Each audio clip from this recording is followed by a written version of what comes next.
আমন্ত্রণ রাতের বাংলাদেশে আর শুরুতেই জানাবো শিরোনাম। স্থানীয় নির্বাচনে আইন শৃঙ্খলা বাহিনীর সংজ্ঞায় সশস্ত্র বাহিনী অন্তর্ভুক্তি সুপারিশ ইসির। প্রার্থী হতে পারবেন না এমপিওভুক্ত শিক্ষক, দ্বৈত নাগরিক। এমপিওভুক্ত শিক্ষকগণ যেন নির্বাচনে অংশগ্রহণের অযোগ্যতা হয়।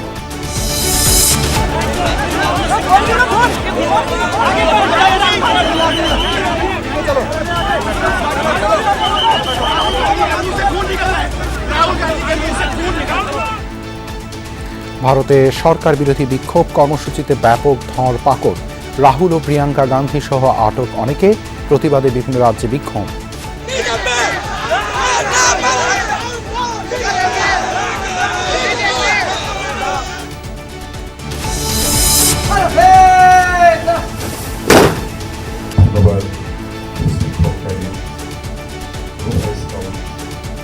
মাইলস্টোন ট্র্যাজেডিতে নিহতদের শ্রদ্ধা ভালোবাসায় স্মরণ করলেন শিক্ষক সহপাঠীরা।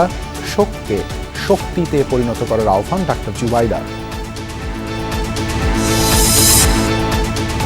বিমান ভাড়া কমালেও বাড়ছে হজের খরচ। সরকারি ব্যবস্থাপনায় সর্বনিম্ন লাগবে 5,05,000। এজেন্সি ও প্রতিনিধিদের হিসেবে সরাসরি লেনদেন নিষিদ্ধ।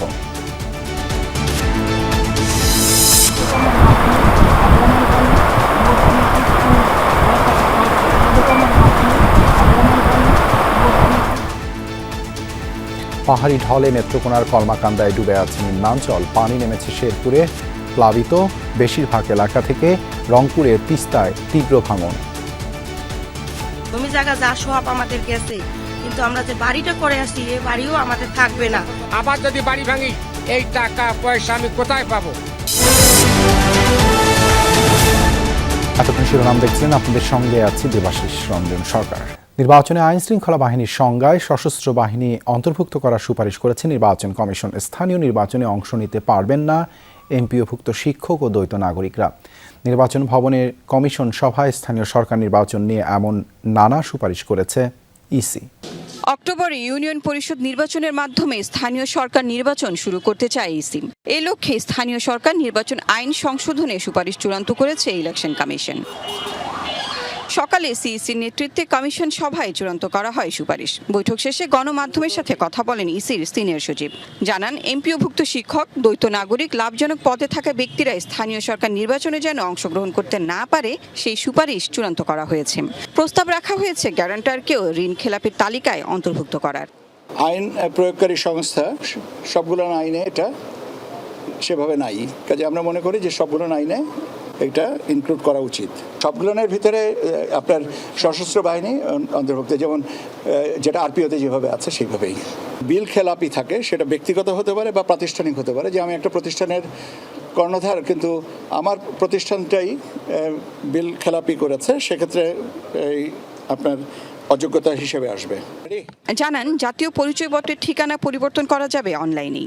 মাইগ্রেশন করা, ভোটারের স্থানান্তর, এটা অনলাইনে করার পদ্ধতিটা আমরা বলছি যে আপনারা অনলাইনে আবেদন করেন এবং এই মাইগ্রেশনের জন্য একটা সংশোধনী ফি দিতে হবে। এসএসসি নাকি ক্লাস 8 নাকি ক্লাস প্রাইমারি এনরোলমেন্ট, যেটাই হোক না কেন, এটা পারস্পরিক একটা কী বলে তুলনামূলক বিবরণী অনুযায়ী আমরা এটাকে পরবর্তীতে সিদ্ধান্তে আসবো। সভায় অনুমোদনের পর সুপারিশ আকারে প্রস্তাবগুলি স্থানীয় সরকার মন্ত্রণালয়ে পাঠাবে ইসি। সেখানে অনুমোদন পেলে সংসদে আইন পাশ করতে হবে। আমরা আমাদের দিক থেকে মনে করেছি এটা সুপারিশ করা যায়, সেই জন্য আমরা সুপারিশগুলো পাঠাবো। রাখা বা না রাখার যার এখতিয়ার তিনি করবেন। ধন্যবাদ। লাভলি বিথি, যমুনা নিউজ, ঢাকা।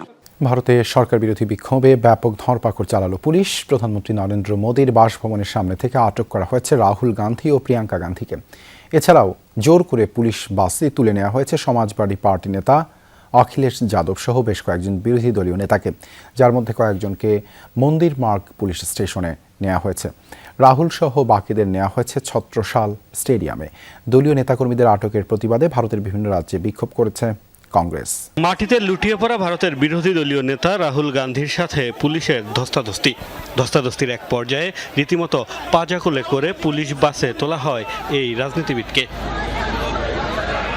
এর আগে দিল্লির লোককল্যাণ মার্গে প্রধানমন্ত্রীর বাসভবনের সামনে থেকে জোর করে বিক্ষোভকারীদের সরানোর চেষ্টা করে পুলিশ, যার জেরে তৈরি হয় উত্তেজনা। একসময় পুলিশের সাথে হাতাহাতিতে জড়ায় বিরোধী দলীয় নেতাকর্মীরা। সেখান থেকেই তুলে নেওয়া হয় রাহুল গান্ধীকে। শুধু রাহুলই নন, আটক করা হয়েছে তার বোন প্রিয়াঙ্কা গান্ধীকেও। এছাড়াও সমাজবাদী পার্টির নেতা অখিলেশ যাদব সহ আরও বেশ কয়েকজন বিরোধী দলীয় নেতাকে আটক করেছে পুলিশ। পরে বাসে করে কয়েকজনকে নেওয়া হয় মন্দির মার্গ থানায়। তবে রাহুল সহ বাকিদের নেওয়া হয়েছে ছত্রসাল স্টেডিয়ামে। রাহুল গান্ধী ও প্রিয়াঙ্কা গান্ধীকে আটক করার ঘটনা অত্যন্ত দুর্ভাগ্যজনক। আমরা সবাই এই দেশের শিক্ষার্থীদের স্বার্থে লড়াই করছি। আমরা ন্যায় বিচার চাই। আমরা চাই বিষয়টি নিয়ে পার্লামেন্টে আলোচনা হোক। ন্যায় বিচার না পাওয়া পর্যন্ত এই আন্দোলন চলবে।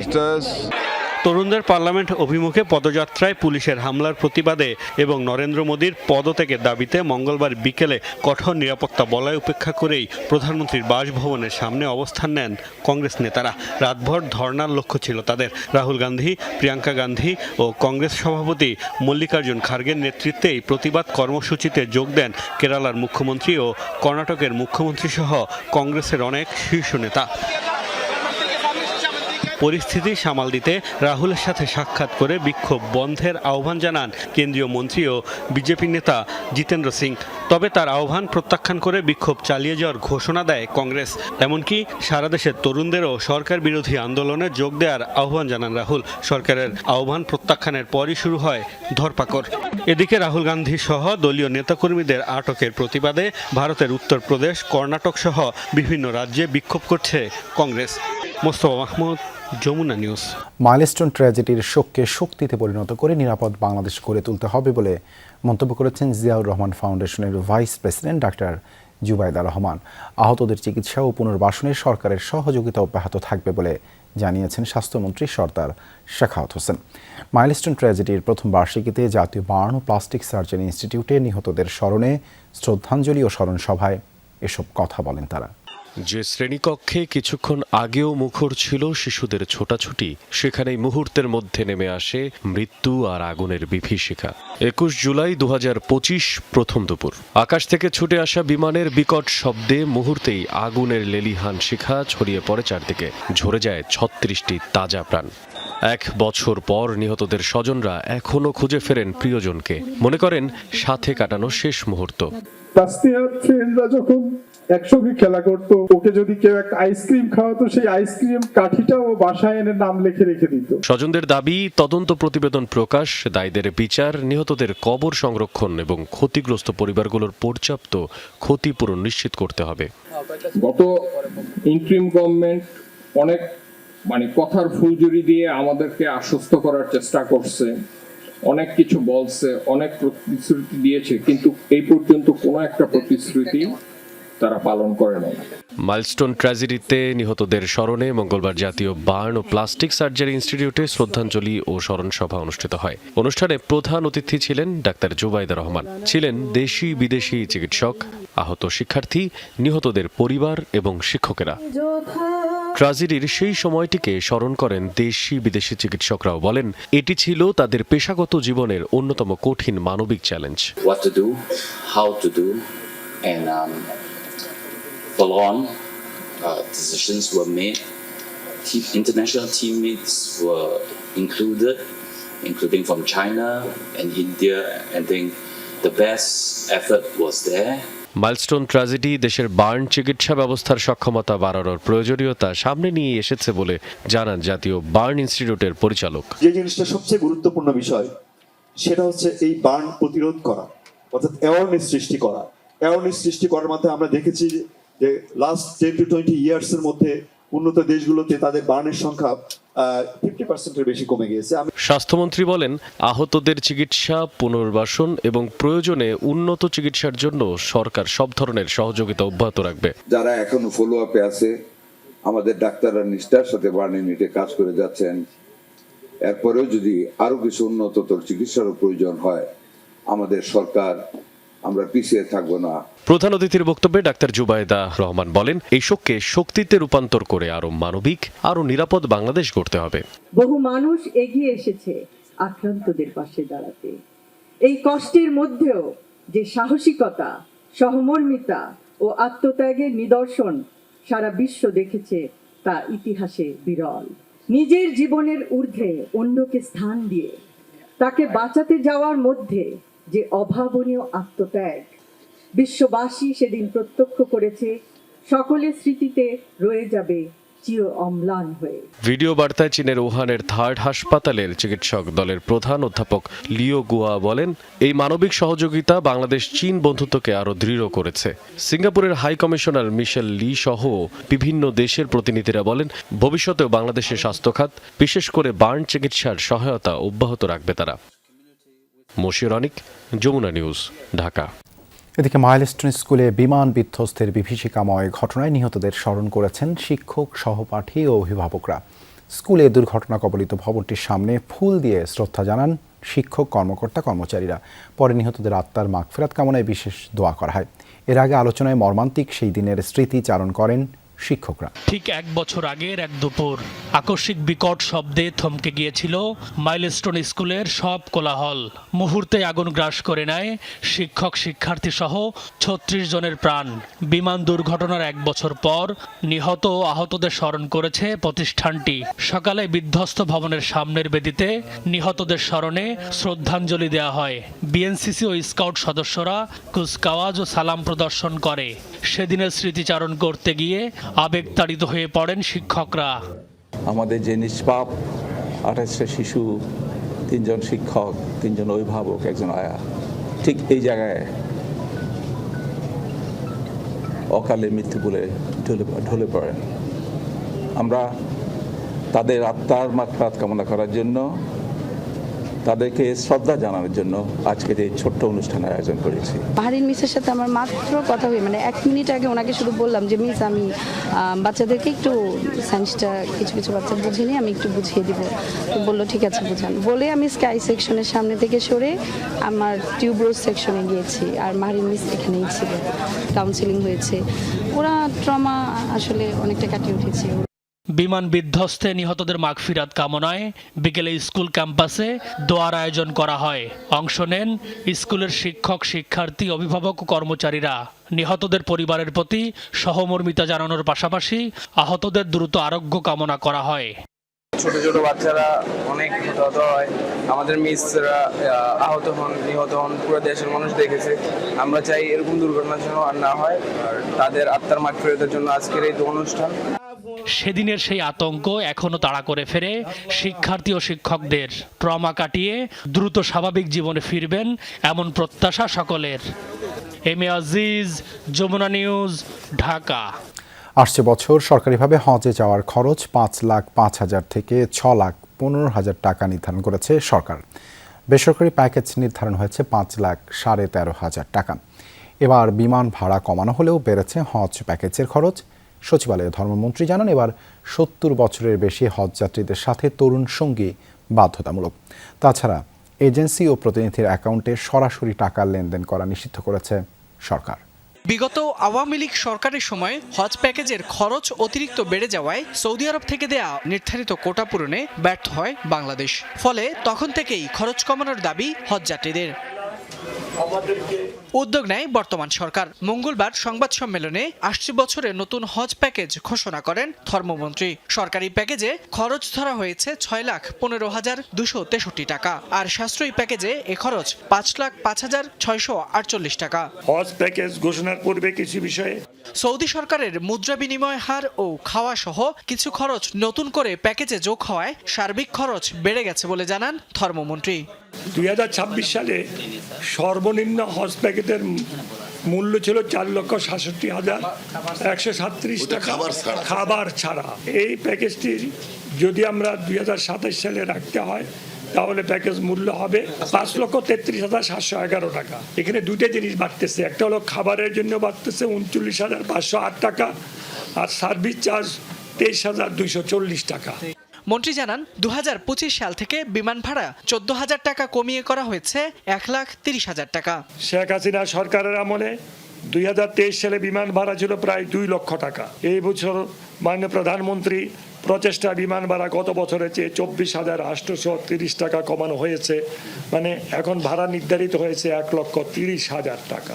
2027 সালে চাঁদ দেখা সাপেক্ষে হজের প্রথম ফ্লাইট শুরু হতে পারে 8 এপ্রিল, হজ অনুষ্ঠিত হতে পারে 15ই মে। হজ ব্যবস্থাপনার বিভিন্ন বিষয় সম্পর্কে তাৎক্ষণিকভাবে দেশবাসীকে অবহিত করার পাশাপাশি আমাদেরকে নানা তথ্য দিয়ে সহযোগিতা করে থাকি। ফয়সাল মাহমুদ, যমুনা নিউজ, ঢাকা। জিয়াউর রহমান হত্যা 1-11 থেকে 24 জুলাই আন্দোলন পর্যন্ত বিভিন্ন মানবতা বিরোধী অপরাধে সেনা কর্মকর্তা মোজাফফরের জড়িতের সম্পৃক্ততা পেয়েছে তদন্ত সংস্থা। 16 বছর ধরে 1-11 কুশীলব সেনা কর্মকর্তা মাসুদ উদ্দিন চৌধুরীর সাথে ছিল যোগাযোগ। মানবতা বিরোধী অপরাধে 23 জুলাই তাকে হাজির করার নির্দেশ দেন ট্রাইব্যুনাল। সেদিনই তাকে গ্রেপ্তার দেখানো হতে পারে, তবে জিয়াউর রহমানকে হত্যার বিচার হবে সামরিক আদালতেই। প্রয়াত রাষ্ট্রপতি জিয়াউর রহমানকে হত্যায় জড়িত এই মুজাফফরকে গ্রেফতার করা হয়েছে 45 বছর পর। চলছে জিয়া হত্যায় তার অধিকতর জিজ্ঞাসাবাদ। এরই মধ্যে আন্তর্জাতিক অপরাধ ট্রাইব্যুনালে তাকে হাজিরের আবেদন করে প্রসিকিউশন। চিফ প্রসিকিউটর ট্রাইব্যুনালকে জানান, জিয়াউর রহমানকে হত্যাই নয়, গত 16 বছর ধরে সেনা কর্মকর্তা মাসুদ উদ্দিন চৌধুরীর সাথে মুজাফফর হোসেনের যোগাযোগ ছিল। 1-11 থেকে 24-এর 5 আগস্ট পর্যন্ত বিভিন্ন মানবতা বিরোধী অপরাধের সঙ্গে মুজাফফর হোসেনের সম্পৃক্ততা পেয়েছে তদন্ত সংস্থা। সারা বাংলাদেশে যখন এই যে মানবতা বিরোধী অপরাধ সংগঠিত হচ্ছিল, তখনও এই আসামি এবং মাসুদ উদ্দিন চৌধুরীর মধ্যে একটা সংশ্লিষ্টতা আমাদের তদন্ত সংস্থা ইতিমধ্যে পেয়েছে। 1-11-র সাথে তার সংশ্লিষ্টতা আছে এবং আর কোনো ঘটনার সাথে তার কোনো সংশ্লিষ্টতা আছে কিনা, এই সমস্ত বিষয়গুলি উদ্ঘাটনের স্বার্থে আমাদের তদন্তকারী কর্মকর্তা আজকে আমার বরাবর একটি আবেদন করেছে তাকে গ্রেফতার দেখানোর জন্যে। পরে 23 জুলাই মুজাফফরকে ট্রাইব্যুনালে হাজির করতে সেনা সদরকে নির্দেশ দেন ট্রাইব্যুনাল 2। সেদিনই তাকে এই মামলায় গ্রেফতার দেখানো হতে পারে। সেটা আমাদের ইনভেস্টিগেশনের দাবি রেখে সেই কারণে আমরা তাকে ইনভেস্টিগেশনের স্বার্থে তাকে আমরা প্রোডাকশন ওয়ারেন্ট চেয়েছি।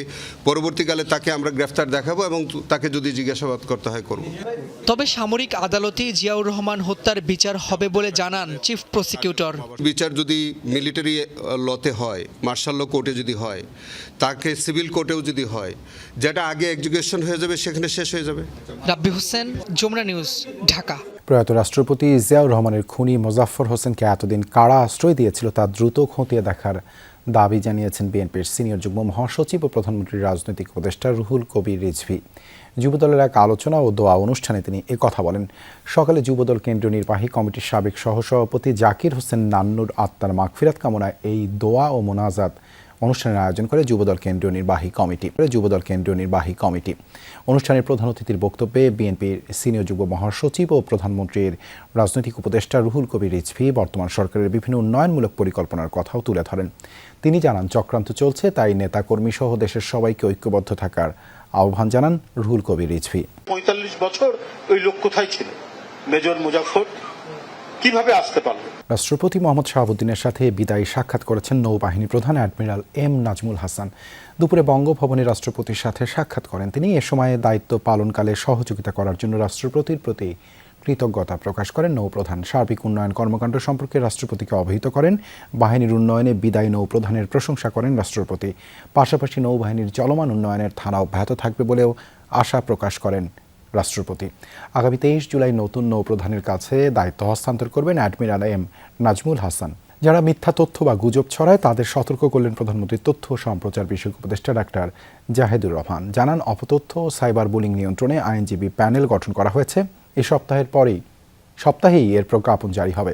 সচিবালয়ে সরকারের বিভিন্ন কার্যক্রমের অগ্রগতি তুলে ধরতে আয়োজিত নিয়মিত প্রেস ব্রিফিংয়ে তিনি বলেন, অপতথ্য ও সাইবার বুলিং সহ্য করবে না সরকার। 17 বছরের ফ্যাসিস্ট কাঠামোর রাতারাতি পরিবর্তন সম্ভব নয় বলে মন্তব্য করেন তিনি। জানান, পুলিশ ও প্রশাসন থেকে যারা গণ অভ্যুত্থানের সময় হত্যা ও অপরাধে জড়িত ছিল তাদের বিরুদ্ধে পর্যায়ক্রমে ব্যবস্থা নেওয়া হচ্ছে। উপদেষ্টা আরও জানান, কোনো মন্ত্রী ভালো পারফর্ম করতে না পারলে মন্ত্রিসভায় পরিবর্তন আনতে পারেন প্রধানমন্ত্রী। দপ্তর পুনর্বন্টন অথবা নতুন কাউকে দায়িত্ব দেয়া হতে পারে। একটা জিনিসকে ভয় পেতে হবে, আপনি আইন ভাঙতে পারেন না। এখন আমরা আইনের নামে নিপীড়ন চালাবো কিনা, এটা হচ্ছে প্রশ্ন। উত্তর হচ্ছে না। আইনি প্যানেল, লয়ার্স প্যানেল তৈরি হচ্ছে, তারা জনগণকে বুঝিয়ে জানিয়ে কনভিন্স করতে পারবেন যে আমরা যে ব্যবস্থা নিয়েছি এটা ন্যায্য ছিল এবং এটা জনগণের স্বার্থে। আমি বলছি এটা শুধু ডিসইনফরমেশন বা বুলিং সরকারের বিরুদ্ধে না, কোনো ব্যক্তিও যদি আক্রান্ত হন, তিনি যদি সেটার প্রতিকার চান, সেই ব্যাপারেও সরকার কাজ করবে। সাতক্ষীরা 4 আসনের এমপি গাজী নজরুল ইসলামের ভিডিও সম্পর্কে বিবৃতি দিয়েছে তার দল জামায়াতে ইসলামী। বলা হয়েছে আরও খোঁজ খবর নিয়ে প্রকৃত ঘটনার তথ্য উপাত্ত সংগ্রহ করে পদক্ষেপ নেওয়া হবে। যে ভিডিও নিয়ে দেশ জুড়ে ব্যাপক আলোচনা সমালোচনা তা নিয়ে নিজের অবস্থান ব্যাখ্যা করেছেন জামায়াত দলীয় এমপি। বলেছেন ওই তরুণী তার দ্বিতীয় স্ত্রী। তিনি অভিযোগ করেছেন ষড়যন্ত্র করছেন তরুণীর মামা। আবার অভিযুক্ত ওবায়দুল্লাহ জামায়াত এমপির হাত থেকে তাকে বাঁচাতে প্রধানমন্ত্রীর কাছে আবেদন করেছেন। প্রশ্ন উঠেছিল সামাজিক যোগাযোগ মাধ্যমে ভাইরাল ভিডিওটি এআই বা আর্টিফিশিয়াল ইন্টেলিজেন্স দিয়ে বানানো কিনা। মঙ্গলবার এক দফায় এক একজনের ভিডিও বার্তা এবং ফ্যাক্ট চেকিংয়ে নিশ্চিত হয় এটি এআই নয়, ধারণ করা ভিডিও। প্রথম ভিডিওটি যাচাইয়ে নিশ্চিত হওয়ার পর সামাজিক মাধ্যমে ছড়িয়েছে আরও একটি ভিডিও। সেখানে এমপি গাজী নজরুলের সঙ্গে ওই নারীকে জিজ্ঞাসাবাদ করতে দেখা যায় কয়েকজন ব্যক্তিকে। এসবের মাঝে বিষয়টি নিয়ে দুপুরে নিজ ফেসবুক অ্যাকাউন্টে বিবৃতি দিয়েছেন গাজী নজরুল। দাবি করেছেন মেয়েটি তার দ্বিতীয় স্ত্রী। তারা বিয়ে করেছেন গত মাসের 17 জুন। তার ভাষ্য, দ্বিতীয় স্ত্রীর বাবার সঙ্গে ওবায়দুরের পূর্ব শত্রুতা ও পারিবারিক বিরোধ ছিল। সে কারণে ওবায়দুর ষড়যন্ত্র করে তাদের ব্যক্তিগত ভিডিও ছড়িয়েছেন। তার বক্তব্যের সপক্ষে লিখিত বক্তব্য পড়ে সামাজিক মাধ্যমে ছেড়েছেন তার প্রথম স্ত্রী সহ 3 জন। আমি মাকসুদা ইসলাম, আমার স্বামী গাজী নজরুল ইসলাম, শহীদ মরিয়মের সাথে বিবাহ হয়েছে। এটা নিয়ে যারা কুৎসলটা তীব্র প্রতিবাদ জানাই। এটি সম্পূর্ণ সামাজিকভাবে হেনস্থ করা ছাড়া আর কিছুই না। গত 17 জুন রোজ মঙ্গলবার আমার বড় মেয়ে মরিয়ম আক্তারের সাথে তার বিবাহ বন্ধনে আবদ্ধ হয়। আমাদের বিয়ে কোনো গোপন বা অনৈতিক বিষয় নয়। 2026 সালের 17 জুন সাতক্ষীরা শ্যামনগর আমার বাবার বাসায় উভয় পরিবারের সম্মতিতে পারিবারিক আমাদের বিয়ে সম্পন্ন হয়েছে। এ সময় আমার স্বামীর প্রথম স্ত্রীও উপস্থিত ছিলেন। 13 জুলাই আমার স্বামী গাজী নজরুল ইসলাম তার 2 স্ত্রীকে নিয়ে ঢাকায় মগবাজার আমার বাবার অফিসে যান। এটি ছিল সম্পূর্ণ পারিবারিক একটি সফর। সেখানে পরিকল্পিতভাবে একটি অনাকাঙ্ক্ষিত পরিস্থিতি তৈরি করা হয় এবং পরে আমাদের স্বামী স্ত্রীর ব্যক্তিগত ভিডিও ছড়িয়ে আমাদের হেনস্থ মানহানি করা হয়। ঘটনা এখানে শেষ নয়। সামাজিক মাধ্যমে এমপি নজরুলের দ্বিতীয় স্ত্রী দাবি করা নারীর একটি জীবন বৃত্তান্ত দেখা যাচ্ছে। ওই সিভির উপর জোর সুপারিশ করেছেন এমপি নজরুল, যেখানে ওই তরুণীর বৈবাহিক অবস্থা অবিবাহিত। তারিখ দেখানো হয়েছে 22 জুন। 17 জুন বিয়ে করার দাবি করলেও কেন 22 জুন সুপারিশ করা জীবন বৃত্তান্তে ওই নারীর স্ট্যাটাস অবিবাহিত তা খোলাসা হয়নি। এমপি নজরুল যার বিরুদ্ধে ষড়যন্ত্রের অভিযোগ করেছেন সেই ওবায়দুর জীবনের নিরাপত্তা চেয়ে চিঠি লিখেছেন প্রধানমন্ত্রীর কাছে। 20 জুলাই লেখা চিঠিতে গাজী নজরুল ইসলামের বিরুদ্ধে দুর্নীতির পাশাপাশি নারী ঘটিত আরও অপকর্মের অভিযোগ করা হয়েছে। বিকেলে এ বিষয়ে বিবৃতি দিয়েছে জামাত ইসলামী। তারা জানিয়েছে প্রকৃত ঘটনার তথ্য উপাত্ত সংগ্রহ করে সাংগঠনিক নিয়ম অনুযায়ী পদক্ষেপ নেওয়া হবে। রাহিম সারোয়ার, যমুনা নিউজ। কয়েকদিনের টানা বৃষ্টি আর উজানের ঢলের পানিতে তলিয়ে আছে কয়েক জেলার নিম্নাঞ্চল। রাস্তাঘাট ডুবে যাওয়ায় ও বাড়িঘরে পানি ঢোকায় ভোগান্তিতে বাসিন্দারা। আমন ধানের বীজ তলাসহ বিভিন্ন ফসল ডুবে থাকায় দুশ্চিন্তায় কৃষক। বর্ষায় কয়েক জেলায় বেড়েছে নদী ভাঙনের তীব্রতাও। এদিকে বন্যা পূর্বাভাস ও সতর্কীকরণ কেন্দ্র জানিয়েছে ভারী বৃষ্টি ও উজানের ঢলে রংপুর, সিলেট ও ময়মনসিংহ বিভাগের নদী সংলগ্ন নিম্নাঞ্চলে কোথাও কোথাও স্বল্প মেয়াদী বন্যা দেখা দিতে পারে। পাহাড়ি ঢলের পানিতে তলিয়ে নেত্রকোনার কলমাকান্দা উপজেলার খারনই, নাজিরপুর ও রংছাতি ইউনিয়নের অন্তত 15টি গ্রাম। ডুবেছে রাস্তাঘাট, পানি ঢুকেছে বাড়িঘরেও। নিচু এলাকার রাস্তাঘাট তলিয়ে যাওয়ায় চলাচলে ভোগান্তি পোহাতে হচ্ছে বাসিন্দাদের। ঢলের পানির তোড়ে বিভিন্ন স্থানে ভেঙেছে সড়ক, ডুবেছে আমন ধানের বীজতলা। চাষাবাদ নিয়ে দুশ্চিন্তায় কৃষক। বাড়ি ঘরে পানি উঠতে গেছে, রান্না বাড়ি নাই, এরপরে মনে করেন এই জ্বালা টালা যা পালাইছিলাম সব ক্ষয়ক্ষতি নষ্ট হয়েছে। নদী বাড়ি আমার এক সাইড ভেঙে গেছে, রাস্তা ভেঙে গেছে, গরু বড় পানি, গরু রাখতে নাই, পুকুরে মাছ টাছ সব বাঁচায় গেছে। নতুন করে ভারী বৃষ্টি না হয় শেরপুরের নদ নদীর পানি কিছুটা কমেছে। ঝিনাইগাতি বাজার সহ প্লাবিত নিম্নাঞ্চল থেকে নেমেছে পানি। শেরপুর নালিতাবাড়ি গাজীরখামার সড়ক পানিতে ডুবে থাকায় এখনো যান চলাচল বন্ধ। সোমবারের আকস্মিক ঢলে ভেসে গেছে অনেক ঘেরের মাছ। তিস্তার পানিতে তলিয়ে আছে গঙ্গাচড়া, কাউনিয়া ও পীরগাছার নিচু এলাকা ও চরাঞ্চল। অনেক এলাকায় বাড়িঘরেও উঠেছে পানি, তলিয়েছে রাস্তাঘাট ও ফসল। গঙ্গাচড়ার নোহালী ব্রিক বাজার, মিনার বাজার ও ছাওলা সহ বিভিন্ন এলাকায় দেখা দিয়েছে ভাঙন। জরুরি ভিত্তিতে জিও ব্যাগ ফেলে ভাঙন ঠেকানোর চেষ্টা করছে পানি উন্নয়ন বোর্ড। জমি জায়গা যা সব আমাদের গেছে, কিন্তু আমরা যে বাড়িটা করে আসি এই বাড়িও আমাদের থাকবে না। যত দ্রুত সম্ভব সরকারের কাছে আমাদের আবেদন, সরকারের কাছে আমাদের অনুরোধ, আমাদের যেন রক্ষা করে। এই আমি বাড়ি ভাঙবার হলো 6 মাস, আবার যদি বাড়ি ভাঙি এই টাকা পয়সা আমি কোথায় পাবো? এদিকে টানা বৃষ্টি আর স্বাভাবিকের চেয়ে বেশি উচ্চতার জোয়ারের পানিতে প্লাবিত হয়েছে ঝালকাঠির নলছিটি, কাঠালিয়া ও রাজাপুর উপজেলার নদী তীরবর্তী নিচু এলাকা। ডুবেছে সবজিসহ বিভিন্ন ফসল। জাহিদ হাসান, যমুনা নিউজ। দেশের শিক্ষার্থীরা মাদক আর ডিভাইসে আসক্ত হয়ে পড়েছে, খেলাধুলার মাধ্যমে এর সমাধান হতে পারে। সেই সাথে শিক্ষকদেরও ক্লাসে নজরদারি বাড়ানো উচিত বলে মনে করেন শিক্ষামন্ত্রী আনম এহসানুল হক মিলন। বিকেলে রাজধানীর মিরপুরে প্রাথমিক শিক্ষা সংশ্লিষ্ট কর্মকর্তাদের সাথে মতবিনিময় সভায় এ কথা বলেন তিনি। জানান, যেসব শিক্ষক সময়মতো স্কুলে যান না এবং পাঠদানে মনোযোগী নন তাদের বিরুদ্ধে কঠোর প্রশাসনিক ব্যবস্থা নেওয়া হবে। উপজেলা শিক্ষা অফিসারদের স্কুলে মনিটরিং বাড়ানোর নির্দেশ মন্ত্রীর। আগামী 9 আগস্ট থেকে সারা দেশে prime ministers gold cup football tournament শুরু হচ্ছে বলে জানান তিনি। আমাদের স্কুলগুলিতে টিচাররা যাচ্ছে, কেন আমাদের শিক্ষার্থীরা শিখবে না? ওয়াই না? আচ্ছা, শিক্ষকদের কি কোনো দায়িত্ব নেই যে আমি শিক্ষকতা করছি, একটা সম্মানিত পোস্টে আছি, আমার এখানে আমার শিক্ষার্থীরা তারা পড়তে পারছে না, এটা কি তাদের দৃষ্টিতে আসে না? নারায়ণগঞ্জ শহরের হাজীগঞ্জ এলাকায় স্থাপিত দেশের প্রথম জুলাই শহীদ স্মৃতিস্তম্ভ আগুন দিয়ে জ্বালিয়ে দেওয়ার চেষ্টা করেছে দুর্বৃত্তরা। ভোরে আগুন দেওয়া হলেও বিকেলে বিষয়টি সামাজিক যোগাযোগ মাধ্যমে ছড়িয়ে পড়ে। পরবর্তীতে ঘটনাস্থল পরিদর্শন করেন পুলিশের ঊর্ধ্বতন কর্মকর্তারা। তবে এই ঘটনায় স্মৃতিস্তম্ভের কোনো ক্ষতি হয়নি বলে জানিয়েছেন তারা। স্থানীয়রা বলছেন, স্মৃতিস্তম্ভের পাশে একটি পুলিশ বক্স রয়েছে, এরপরেও এমন অগ্নিকাণ্ডের ঘটনা খুবই দুঃখজনক। এদিকে জড়িতদের শনাক্ত করতে আশেপাশের সড়ক ও এলাকায় সিসিটিভির ফুটেজ সংগ্রহ করেছে পুলিশ। এই ঘটনায় আইনগত ব্যবস্থা নেওয়ার কথা জানিয়েছে তারা। কুমিল্লার তনু হত্যা মামলায় সাবেক সেনা সদস্য সহ আরও 2 জনের ডিএনএ পরীক্ষার নির্দেশ দিয়েছেন আদালত। 16 জুলাই কুমিল্লার সিনিয়র জুডিশিয়াল ম্যাজিস্ট্রেট 1-এর আমলি আদালতের বিচারক মোহাম্মদ মুমিনুল হক এই আদেশ দিলেও এ বিষয়ে আজ নিশ্চিত হওয়া যায়। এর আগে আরও 3 জনের ডিএনএ নমুনা পরীক্ষার নির্দেশ দেয় আদালত, যার মধ্যে একজন সাবেক সেনা সদস্য রয়েছেন। অন্য 2 জনের মধ্যে একজন সাবেক সেনা সদস্য, অন্যজনের পেশার বিস্তারিত জানা যায়নি। মামলার সুষ্ঠু ও নিরপেক্ষ তদন্তের স্বার্থে এই আদেশ দেওয়া হয়েছে বলে আদালত উল্লেখ করেন। 4 দফা দাবি পূরণের আশ্বাসে 9.5 ঘন্টা পর রেল অবরোধ তুলে নিয়েছে রাজশাহী বিশ্ববিদ্যালয়ের শিক্ষার্থীরা। বিকেল 3:30টায় প্রশাসনের আশ্বাসে রেল লাইন অবরোধ থেকে সরে যায় তারা। এরপর আবারও শুরু হয় রেল চলাচল। তবে ঢাকাগামী বনলতা এক্সপ্রেসের যাত্রা বাতিল করা হয়। এর আগে রাবি শিক্ষার্থীকে ট্রেনের টিটি মারধর করেছেন এমন অভিযোগে বিশ্ববিদ্যালয়ের চারুকলা গেট এলাকায় রেল লাইন অবরোধ করে শিক্ষার্থীরা। সকাল 6:30 থেকে শুরু হয় অবরোধ। রেলওয়ে স্টেশনে আটকা পড়ে বনলতা এক্সপ্রেস ও সিল্ক সিটি এক্সপ্রেস।